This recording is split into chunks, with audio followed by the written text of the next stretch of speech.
Au centre de la cavité thoracique prend donc place la masse cardiaque ainsi que ses gros vaisseaux.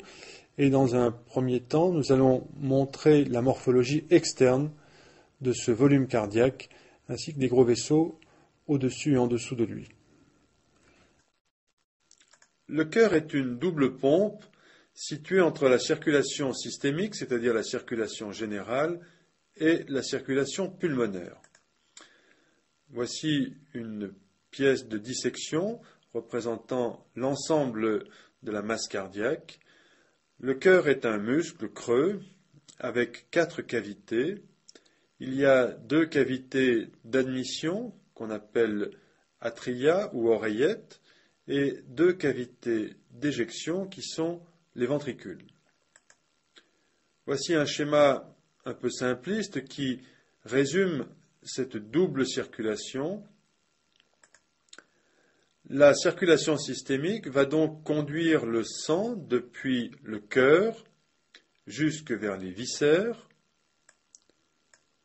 et ramener le sang des viscères vers les cavités droites du cœur, la cavité d'admission étant donc l'atrium droit ou oreillette droite. Puis le sang sera dirigé vers la deuxième cavité droite, ventricule droit, et de là le sang sera propulsé vers les poumons. Des poumons, ce sang va revenir vers le cœur par les veines pulmonaires en direction des cavités cardiaques gauches, la cavité d'admission étant donc l'atrium gauche ou oreillette gauche. De là, le sang sera propulsé vers le ventricule gauche, qui, lui aussi, continuera le cycle et propulsera le sang vers les viscères.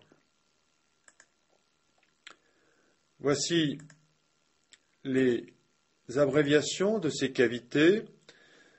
Vous voyez que les atria sont étiquetés OD et OG, et en pratique médicale et chirurgicale, on continue à donc utiliser le terme d'oreillette, bien que le terme anatomique actuel soit celui d'atria. Les ventricules sont donc étiquetés VD et VG. Voici maintenant par transparence, à travers la cage thoracique que nous avons mise en place dans la partie précédente du cours, voici la silhouette de la masse cardiaque, qui est en fait une silhouette ovalaire, qui n'est pas exactement placée de façon symétrique dans la cage thoracique, mais qui a une rotation importante vers le côté gauche. Nous allons maintenant montrer quels sont les vaisseaux d'éjection du cœur avant d'insister sur la morphologie externe du cœur. Nous reprenons donc le schéma de distribution des 2 circulations pulmonaires et systémiques. Et en parallèle, voici une pièce de dissection qui représente le cœur surmonté par cette arche qui est donc l'arche de l'aorte, c'est-à-dire la grosse artère systémique qui va quitter le cœur pour se répartir dans tous les viscères. Cette vue montre également l'artère pulmonaire qui est ici sectionnée très court sous l'arche de l'aorte. L'artère pulmonaire, c'est ce volumineux conduit artériel qui appartient à la circulation pulmonaire et qui dirige le sang depuis le ventricule droit jusque vers les poumons. L'aorte, donc, quitte le cœur par cette arche à concavité caudale, arche ou arc aortique, d'où partent des troncs supraaortiques de volumineuses artères que nous étudierons plus loin. Puis l'aorte va redescendre le long des parois thoraciques postérieures. On parle d'aorte thoracique. Puis l'aorte va franchir le diaphragme au niveau du hiatus aortique pour devenir ensuite aorte abdominale. On voit ici sur cette diapositive la superposition du hiatus aortique qui symbolise donc la barrière du diaphragme. Nous allons maintenant montrer quelle est la situation des 4 cavités cardiaques dans le médiastin. Voici une vue de face de la cage thoracique et en superposition, voici la silhouette de la masse cardiaque avec sa forme ovalaire déportée vers le côté gauche. Voici la position de l'oreillette ou atrium droit et celle du ventricule droit. C'est donc le ventricule droit qui est la cavité cardiaque la plus ventrale, celle qui sera la plus proche de la face postérieure du sternum et des cartilages costaux. Voici la position de l'oreillette gauche et du ventricule gauche, qui sont donc toutes deux des cavités plus dorsales que les cavités droites.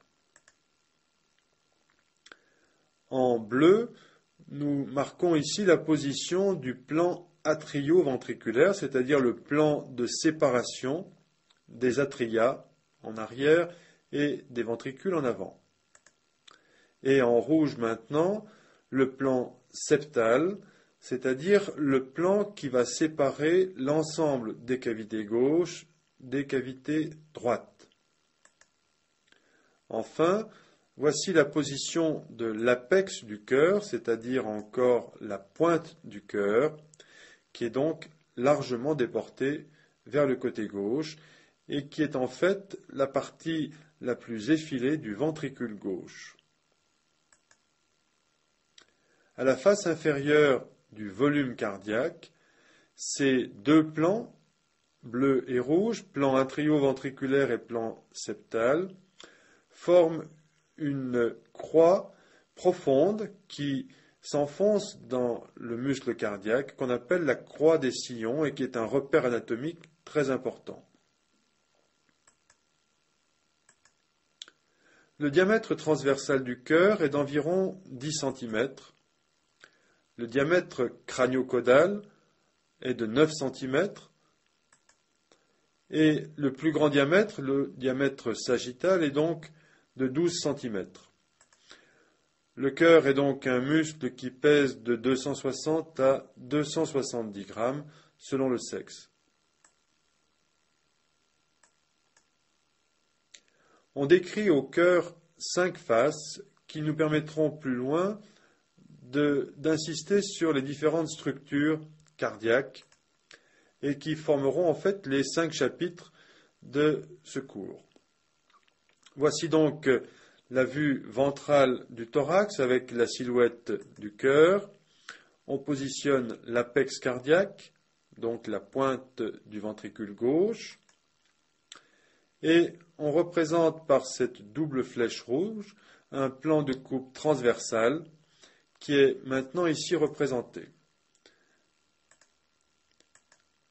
On oriente la coupe avec les côtés gauche et droit et on va tracer maintenant le contour de la face antérieure, c'est-à-dire la face sternocostale du cœur. Ce trait bleu représente donc cette face sur la coupe transversale. C'est cette face cardiaque qui va donc être en rapport avec le sternum et les cartilages costaux. La deuxième face est la face pulmonaire en vert, ici sur la coupe transversale. C'est en fait la face gauche du cœur, celle qui aura le plus grand contact avec le parenchyme pulmonaire. On lui oppose la face dorsale, qui est en fait la face droite du cœur, ici en beige, sur la coupe transversale. Ensuite, on parle de face diaphragmatique pour décrire la face inférieure du cœur, celle qui repose sur le centre phrénique du diaphragme. La face crâniale, ou face supérieure du cœur, est la face qui va porter l'origine et la terminaison des gros vaisseaux cardiaques. Voici tout d'abord l'étude de la première face du cœur, face crâniale, sur une vue supérieure, avec vers le haut et la droite de la diapositive, la face gauche du cœur, c'est-à-dire la face pulmonaire, et vers le bas et la gauche de la diapositive, la face sternocostale. Par cette ligne marron, on représente la paroi thoracique et par ce rectangle hachuré, la position de l'os sternal. Nous allons mettre en place les différentes structures à décrire sur cette face crâniale du cœur, en commençant par les veines d'admission systémique, c'est-à-dire ici la veine cave supérieure ou veine cave crâniale, et nous continuerons la description de cette face en suivant le flux sanguin veineux puis artériel. La veine cave supérieure s'ouvre au bord supérieur de l'oreillette droite ou atrium droit.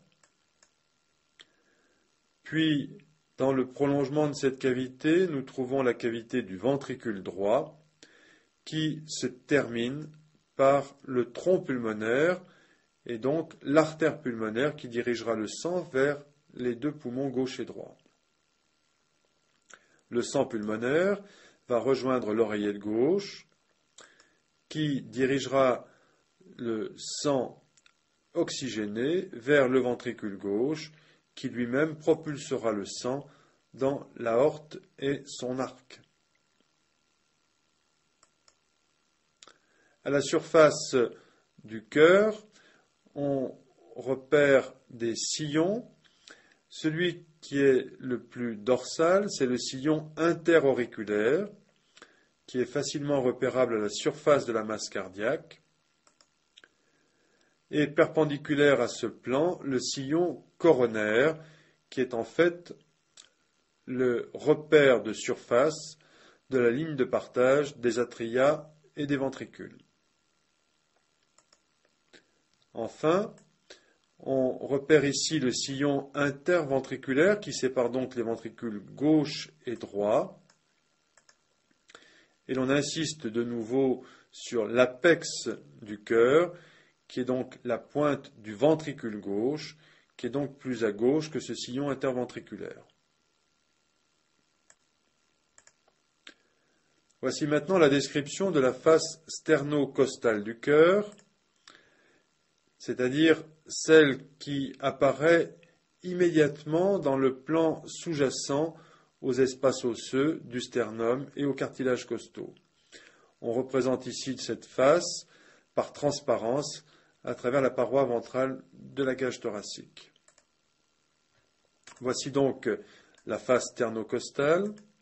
Et là encore, nous allons décrire cette face en commençant par les vaisseaux d'admission systémique, c'est-à-dire les deux veines caves, supérieures et inférieures, qui ramènent le sang systémique vers l'oreillette droite. À la surface de l'oreillette droite, on reconnaît deux types de parois tout à fait différents. En arrière, dorsalement, donc, l'oreillette droite a une surface qui est lisse.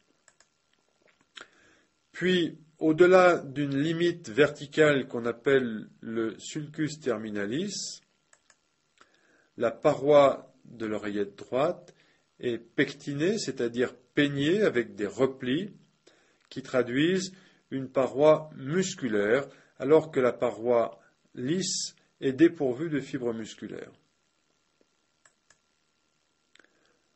On repère ici, au bord supérieur et ventral de l'oreillette droite, un prolongement de cette cavité sous la forme d'une sorte de diverticule avec une paroi pectinée qui s'appelle l'auricule droite.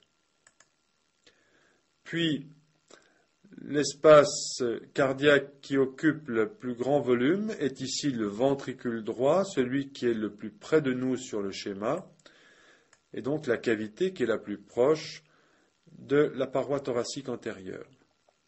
Le sillon coronaire droit est ce profond sillon qui signe le partage entre les cavités atriales en arrière et ventriculaires en avant. Le ventricule droit se prolonge par le tronc pulmonaire, qui est un tronc commun aux deux artères pulmonaires, gauche et droite.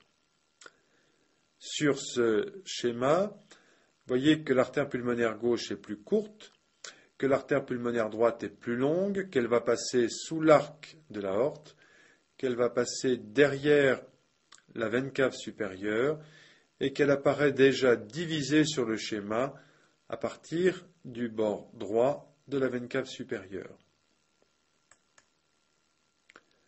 Le sang revient ensuite des poumons vers l'oreillette gauche.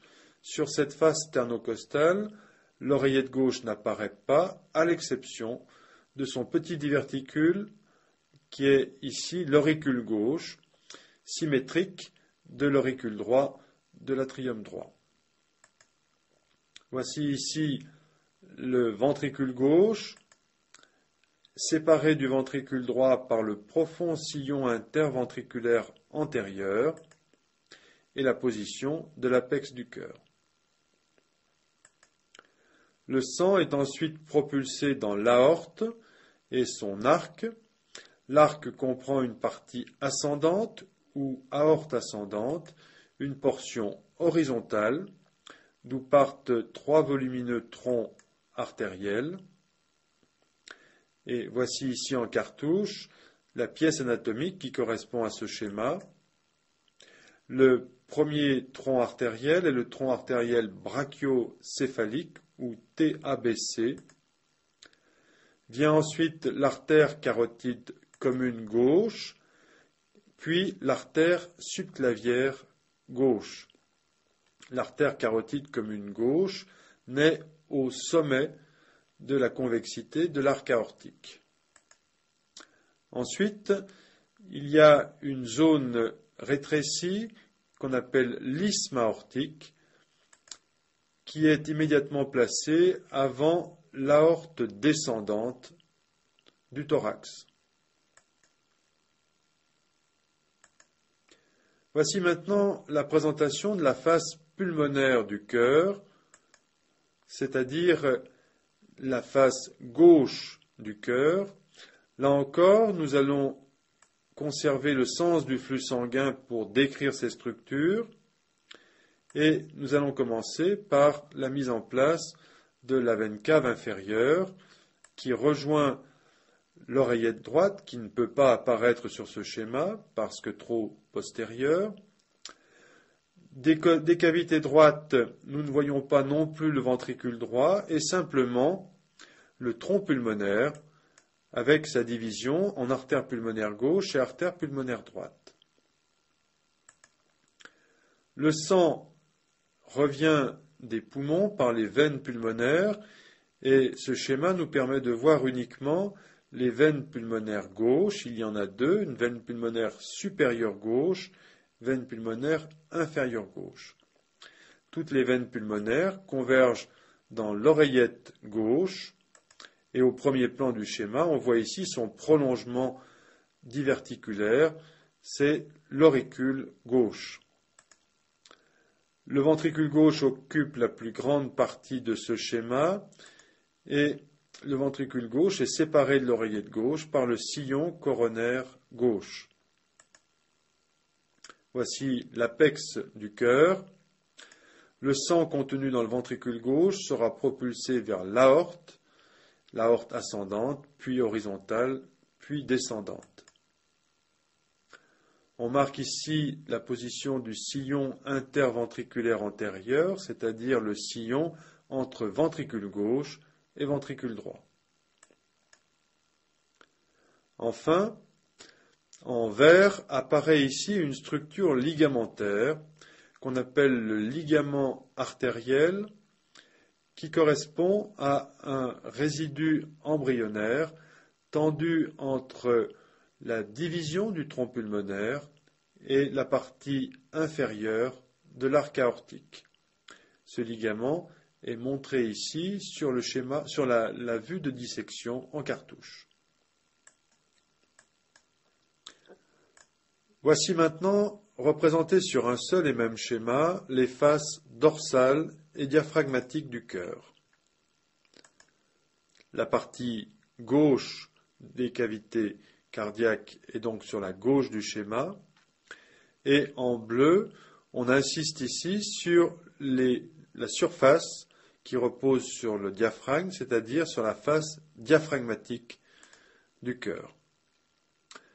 On commence là encore la description par les vaisseaux veineux afférents, c'est-à-dire par la mise en place des deux veines caves, supérieures et inférieures, qui apparaissent dans le prolongement l'une de l'autre, de part et d'autre de l'oreillette droite. On retrouve à la surface de cette cavité cardiaque deux aspects différents, un aspect lisse en arrière, un aspect pectiné en avant, la limite étant marquée ici comme le sulcus terminalis. La cavité cardiaque suivante est le ventricule droit qui propulse le sang dans l'artère pulmonaire qui se divise ici en artère pulmonaire gauche et droite. Le sang revient des poumons par les veines pulmonaires et ce schéma permet maintenant de voir les quatre veines pulmonaires supérieure droite et inférieure droite, veine pulmonaire supérieure gauche et inférieure gauche. Ces quatre veines pulmonaires convergent comme des rayons de roue en direction de l'oreillette gauche. Le sang passe ensuite dans le ventricule gauche et sera propulsé vers l'arc aortique. Ce schéma insiste sur le sillon coronaire droit, donc sillon entre atrium droit et ventricule droit, sur le sillon interventriculaire postérieur entre les deux ventricules et sur le sillon coronaire gauche. On voit ainsi nettement maintenant cette profonde dépression en croix à la face diaphragmatique du cœur que l'on appelle la croix des sillons et qui sera un repère important pour rechercher les éléments vasculaires des parois du cœur qu'on appelle les vaisseaux coronaires.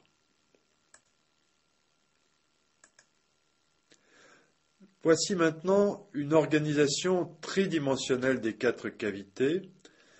Et donc, à partir de ce volume global du cœur, voici ces quatre cavités éclatées afin d'insister sur la part de chacune de ces cavités dans le volume global du cœur. Voici maintenant une vue éclatée de cette masse cardiaque qui présente les deux volumes gauche et droit, c'est-à-dire d'une part l'oreillette gauche et le ventricule gauche, et d'autre part les cavités droites du cœur. Cet espace qui est artificiellement créé ici passe donc dans le plan septal, et ce schéma permet ainsi de comprendre qu'il n'y a pas sur les faces septales des cavités gauche et droite d'orifice de communication. Il n'y a donc pas d'échange sanguin gauche-droit à l'intérieur de la masse cardiaque. Cette vue du cœur, cette vue antérieure du cœur et des gros vaisseaux, montre la disposition du tronc pulmonaire et de l'aorte ascendante au-dessus du cœur. Et dans cette disposition, voyez que l'aorte ascendante semble naître des cavités droites, puisqu'elle s'interpose entre la veine cave supérieure et le tronc pulmonaire. En réalité, l'aorte est bel et bien dans le prolongement du ventricule gauche, et pour comprendre cette disposition tridimensionnelle du ventricule gauche et de l'aorte, il faut se reporter à une vue supérieure des gros vaisseaux. Il y a en effet une torsion de la trajectoire de l'aorte autour de celle du tronc pulmonaire. Voici le contour du ventricule gauche et du ventricule droit. Voici l'orifice de l'aorte et celui du tronc pulmonaire. Voici maintenant, avec ces deux flèches, la torsion des deux gros vaisseaux, l'un par rapport à l'autre, qui entraîne une bascule vers la droite de l'aorte ascendante et vers la gauche du tronc pulmonaire. Voici maintenant sur ce petit schéma vu de face, avec une échelle de gris différente pour les cavités gauche et droite, la position de l'aorte en gris sombre, celle du tronc pulmonaire en gris plus clair, et encore une fois, ce phénomène de torsion d'un vaisseau par rapport à l'autre, ce qui donne l'illusion que l'aorte a une naissance plus à droite que le tronc pulmonaire.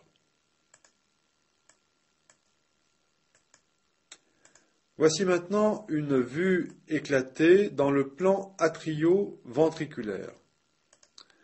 Si l'on sépare ainsi le volume cardiaque, en laissant sur la droite du schéma le bloc des deux ventricules et en arrière et à gauche celui des deux oreillettes, on fait donc apparaître ce plan de séparation atrio-ventriculaire, et ce plan est lui marqué par deux orifices extrêmement larges qui sont donc les orifices atrio-ventriculaires, un à gauche, un à droite.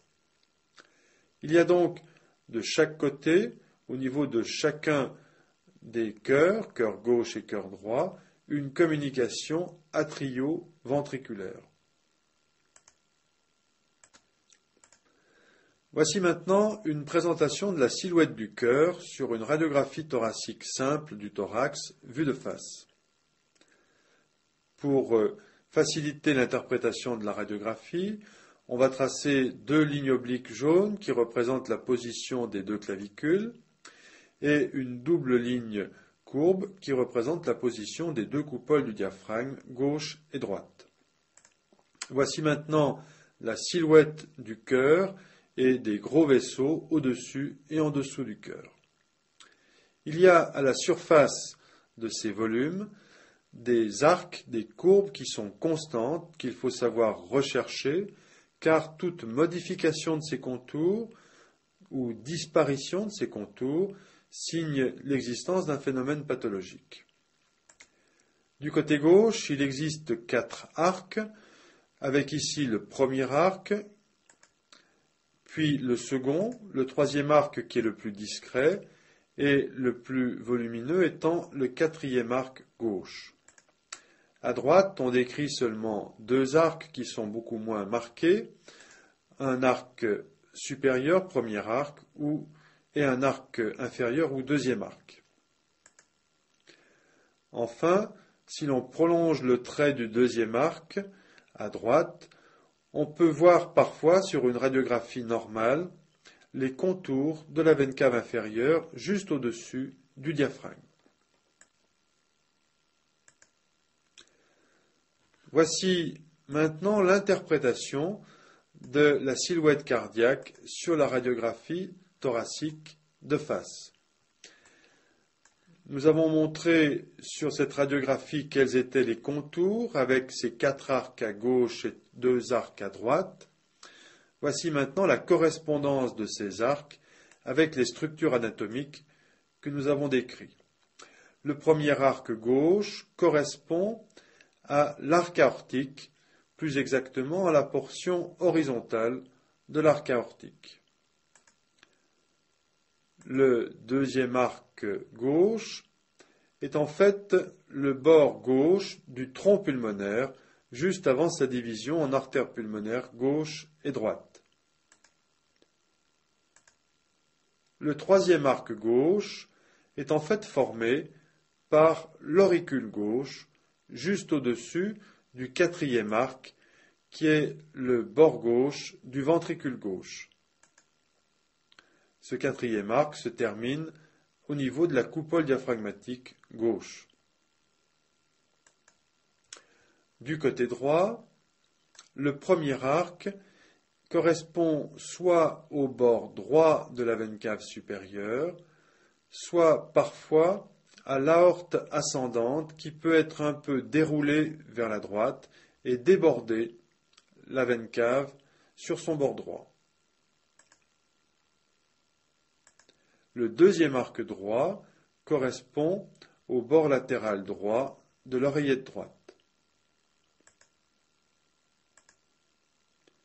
Sur une radiographie de face, une radiographie simple, il faut savoir également apprécier le volume du cœur qui peut augmenter lors de défaillance cardiaque et ainsi le diamètre entre les deux arcs droits et l'apex du cœur est de 13 cm. Entre l'angle cardiophérénique droit, c'est-à-dire la fin du deuxième arc droit et la coupole diaphragmatique droite, et le point compris entre les arcs 3 et 4 à gauche, il y a un diamètre de 11 cm. On a vu que le cœur était un volume largement tourné, déporté vers le champ pulmonaire gauche. Et ainsi, si cette ligne verticale pointillée représente le plan sagittal médian, on voit que la silhouette cardiaque est déportée de 3 cm vers la droite et de 8 cm vers la gauche. Et donc que le cœur occupe largement plus de place dans le champ pulmonaire gauche que dans le champ pulmonaire droit. Voici maintenant la projection de la silhouette cardiaque et des plèvres sur la paroi thoracique ventrale. On reconnaît ici la silhouette du sternum avec ses 3 pièces osseuses et celle des cartilages costaux, avec en trait noir épais les contours de l'aire dite cardiaque et en trait pointillé la position des plèvres contre le médiastin. Cet aire cardiaque, marqué en trait noir épais, est compris entre des points qui se situent dans les deuxièmes espaces intercostaux droit et gauche et 2 points inférieurs sur le cartilage de la 6e côte, avec du côté gauche une déformation de ce quadrilatère, puisque nous l'avons vu, le cœur est largement tourné vers le champ pulmonaire gauche. Il y a donc un point inférieur gauche qui est à 8 cm de la ligne médiane et un point inférieur droit qui en est à 3 cm. Les 2 points supérieurs sont situés à environ 1,5 cm par rapport au bord latéral du sternum. Cet ensemble est donc l'aire précardiaque. C'est une notion extrêmement importante car chaque fois qu'il y aura une plaie de la paroi thoracique dans ce quadrilatère, il faudra systématiquement suspecter une plaie cardiaque.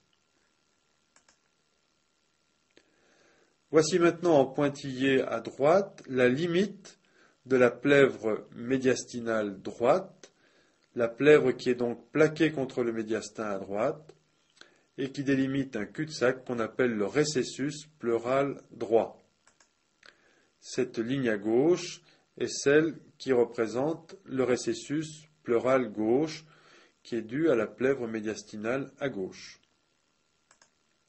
Sur ce schéma, nous faisons maintenant apparaître de façon très schématique la trajectoire des vaisseaux thoraciques internes, artères et veines, que nous avons décrits dans l'étude des parois du thorax. Ces vaisseaux ont donc une trajectoire quasiment verticale, parallèle aux bords latéraux du sternum. Ils en sont séparés d'environ 1,5 cm et ils sont donc directement en contact avec cette aire cardiaque. Ces vaisseaux sont donc très près du cœur, ce qui vous permet de comprendre que ces vaisseaux pourront être utilisés pour des pontages aortocoronariens, c'est-à-dire des pontages entre ces vaisseaux mêmes et certaines artères coronaires pour pallier un défaut de circulation artérielle des parois du cœur.